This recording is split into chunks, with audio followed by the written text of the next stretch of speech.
ಕೇವಲ ಗಿಡದ ಎಲೆಗಳಿಗೆ ಮಾತ್ರ ತುಂಬಿತ್ತು. ಅದನ್ನು ಕೊಂಡು ವ್ಯಾಪಾರಿ ಭಯಭೀತರಾಗ್ತಾರೆ. ಹಾಗೂ ಆ ವ್ಯಾಪಾರಿಗಳು ಭಯಭೀತ ವಿಚಾರ ಮಾಡಿ ತಿಳಿದುಕೊಳ್ತಾರೆ.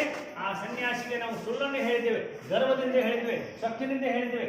ಆದ್ದರಿಂದ ಆ ಸನ್ಯಾಸಿ ನಮಗೆ ಶಾಪ ಕೊಟ್ಟಿದ್ದಾನೆ. ಶಾಪದ ಫಲವಾಗಿ ನಮ್ಮಲ್ಲಿರ್ತಕ್ಕಂಥ ಎಲ್ಲ ಹಣಗಳು ಮಾಯವಾಗಿ ಕೇವಲ ಗಿಡದ ಎಲೆಗಳಿಗೆ ಮಾತ್ರ ತುಂಬಿದೆ.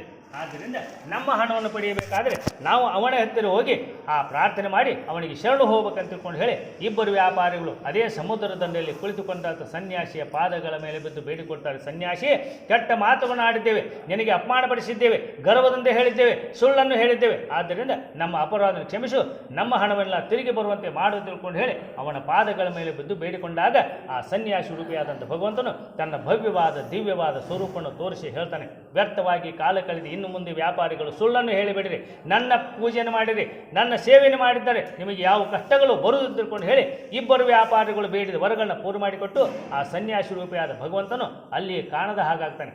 ಇಬ್ಬರು ವ್ಯಾಪಾರ ಸಂತೋಷಗೊಳ್ತಾರೆ. ಸತ್ಯದೇವರನಿಂದ ಎಲ್ಲ ಕಷ್ಟಗಳ ಪರಿಹಾರ ಪಡೆದಿದ್ದೇವೆ ಅಂತ ತಿಳ್ಕೊಂಡು ಹೇಳಿ ಅದೇ ಸಮುದ್ರ ದಂಡೆಯಲ್ಲಿ ಸ್ವಜಾತಿಯ ಜನನ್ನು ಕೂಡಿಕೊಂಡು ಸಂಭ್ರಮ ಸತ್ಯದೇವರ ಪೂಜೆ ಮಾಡಿ ಪ್ರಸಾದ ಸ್ವೀಕಾರ ಮಾಡಿ ತಮ್ಮ ಊರಿನ ಕಡೆಗೆ ಪ್ರಯಾಣ ಬೆಳೆಸ್ತಾರೆ. ತಾವು ಬಂದಂತಹ ಸುದ್ದಿಯನ್ನು ತಮ್ಮ ಹೆಂಡತಿಗೆ ತಿಳಿಸ್ಬೇಕಂತ ತಿಳ್ಕೊಂಡು ಹೇಳಿ ಒಬ್ಬ ದೂತನನ್ನು, ಒಬ್ಬ ಸೇವಕನನ್ನು ಆ ವ್ಯಾಪಾರಿ ಮನೆಗೆ ಕಳಿಸಿಕೊಟ್ಟು ಬರ್ತಾನೆ.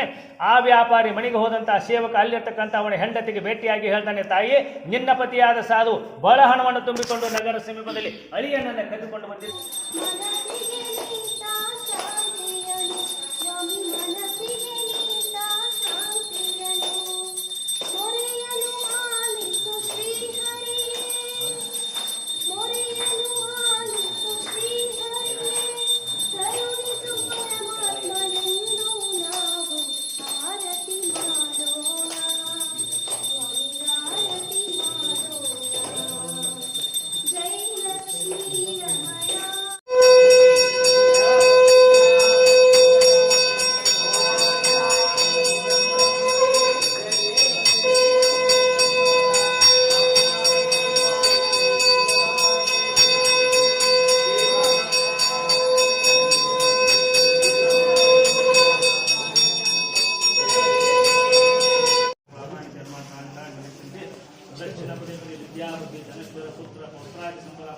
देवेन्द्रानेन देहिमे ईप्सितं स्नेहेन माया दक्षिण सागरस्य परिवार वेदां प्रेतो भवतु श्रीकृष्णार्पणमस्तु।